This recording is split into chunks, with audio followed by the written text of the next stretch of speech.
എല്ലാവർക്കും പ്രഭാത വന്ദനങ്ങൾ. ഇന്നേ ദിവസം ദൈവം നമുക്ക് ദാനമായി നൽകിയത് ഓർത്ത് ദൈവത്തെ സ്തുതിക്കുന്നു. ഉൽപ്പത്തി പുസ്തകം 22-ാം അധ്യായം 13-ാം വാക്യം. അബ്രഹാം തലപൊക്കി നോക്കിയപ്പോൾ പിൻപുറത്തൊരാട്ടുകൊറ്റൻ കൊമ്പ് കാട്ടിൽ പിടിപെട്ട് കിടക്കുന്നത് കണ്ടു. അബ്രഹാം ചെന്ന് ആട്ടുകൊറ്റനെ പിടിച്ചു, തന്റെ മകനെ പകരം ഹോമയാഗം കഴിച്ചു. ഉൽപ്പത്തി പുസ്തകത്തിൽ നാം പഠിക്കുമ്പോൾ അബ്രഹാം തലപൊക്കി നോക്കിയ ചില സന്ദർഭങ്ങളുണ്ട്. അതിലേറ്റവും പ്രധാനപ്പെട്ട 2 സന്ദർഭങ്ങളാണ് ഞാൻ ഈ പ്രഭാതത്തിൽ ഓർപ്പിക്കുന്നത്. ഒന്ന്, അബ്രഹാമിന്റെ ഇടയന്മാരും ലോത്തിന്റെ ഇടയന്മാരും തമ്മിൽ അല്പ പിണക്കമുണ്ടായി, തർക്കമുണ്ടായി. ആ കാരണത്താൽ അബ്രഹാം ലോത്തിനെ വിളിച്ചു പറയുന്നു, ദേശമെല്ലാം നിന്റെ മുമ്പിൽ ഇരിക്കുന്നു, നിനക്കിഷ്ടമുള്ളത് തിരഞ്ഞെടുത്തു. നീരോട്ടമുള്ള ദേശമൊക്കെയും ലോത്ത് തിരഞ്ഞെടുത്തു. ഉടനെ അബ്രഹാമിനെ ദൈവം വിളിച്ചു. അബ്രഹാമേ എന്ന് വിളിച്ചിട്ട് നീ തലമുക്കി നോക്കുക എന്ന് അബ്രഹാമോട് പറഞ്ഞു. ദൈവം പറഞ്ഞു, നീ തെക്കോട്ടും വടക്കോട്ടും കിഴക്കോട്ടും പടിഞ്ഞാറോട്ടും തലയുയർത്തി നോക്കുക. നീ കാണുന്ന ദേശമൊക്കെയും നിന്റെ സന്തതിക്ക് ഞാൻ അവകാശമായി തരും. എന്നാൽ ലോത്ത് തിരഞ്ഞെടുത്ത സ്ഥലത്തെ ഞാൻ അവൻ അവകാശമായി കൊടുക്കാം എന്ന് ദൈവം പറയുന്നില്ല. സ്വന്തമായി ഉള്ള തെരഞ്ഞെടുപ്പിൽ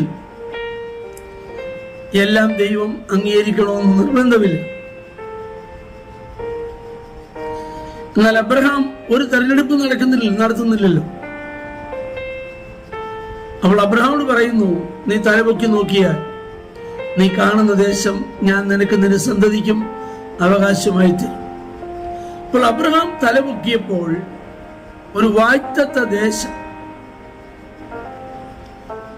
അതിന് അവകാശികളായി വാഗ്ദത്ത തലമുറ, ഇത് രണ്ടും ദൈവം അവകാശമായി അബ്രഹാമിന് കൊടുത്തു. നമ്മൾ പലതും കണ്ട് വിഷമിച്ചും വേദനിച്ചും ഇരിക്കുമ്പോൾ 121-ാം സങ്കീർത്തനം പഠിക്കുന്നത് പോലെ ഞാൻ എൻ്റെ കണ്ണ് പർവ്വതങ്ങളിലേക്ക് ഉയർത്തുന്നു, എൻ്റെ സഹായം ആകാശത്തെയും ഭൂമിയെ ഉണ്ടാക്കിയ യഹോവയിങ്കൽ നിന്ന് വരുന്നു. നമുക്ക് സഹായം തരുവാൻ കഴിയുന്ന ഒരു ദൈവം ജീവിക്കും. തെരഞ്ഞെടുപ്പിന്റെ അടിസ്ഥാനത്തിലായിരിക്കും ഭാവി നിർണയിക്കപ്പെടുന്നത്. ഇനി രണ്ടാമത് അബ്രഹാം തലപൊക്കി നോക്കുന്നത്, തന്റെ മകനെ യാഗമർപ്പിക്കാൻ കൊണ്ടുപോയി ക്രമീകരണമെല്ലാം ചെയ്തു.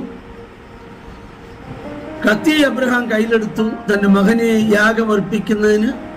അർപ്പിക്കാൻ തുടങ്ങുമ്പോൾ ദൈവം അബ്രഹാമേ എന്ന് വിളിച്ചു.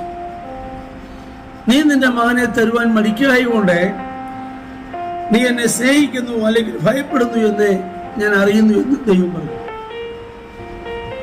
ഉടനെ അബ്രഹാം തലപൊക്കി. തല കുനിഞ്ഞ് ആ മലയിൽ നിന്ന് ഇറങ്ങിപ്പോകേണ്ടവയായിരുന്നു അബ്രഹാം. എന്നാൽ ഉടനെ അബ്രഹാം തലപൊക്കി നോക്കിയപ്പോൾ കൊമ്പ് കാട്ടിൽ പിടിപെട്ട് കിടക്കുന്ന ഒരാട്ടുകൊറ്റനെ കാണുകയും ഇസ്ഹാക്കിന് പകരമായി അതിനെ ദൈവത്തിന് യാഗം അർപ്പിക്കുകയും ചെയ്യും. അപ്പോൾ ഒന്നാമത് ഒരു വാഗ്ദത്ത ദേശം, ഒരു ദേശം വാഗ്ദത്തമായി അവകാശമായി കൊടുക്കുന്നു. 2, ആ ദേശത്തിന്റെ അവകാശി നഷ്ടമാകാതെ ദൈവം സൂക്ഷിക്കുന്നു.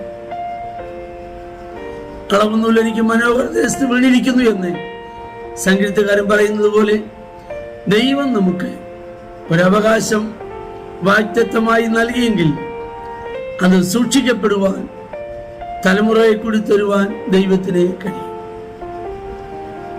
തലമുറയ്ക്കൂടെ സൂക്ഷിപ്പാൻ ദൈവത്തിന് കഴിയും.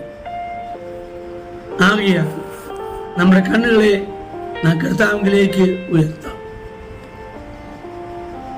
സഹായം വരുന്ന പർവ്വതത്തിലേക്ക് കണ്ണുകളെ ഒന്ന് ഉയർത്തി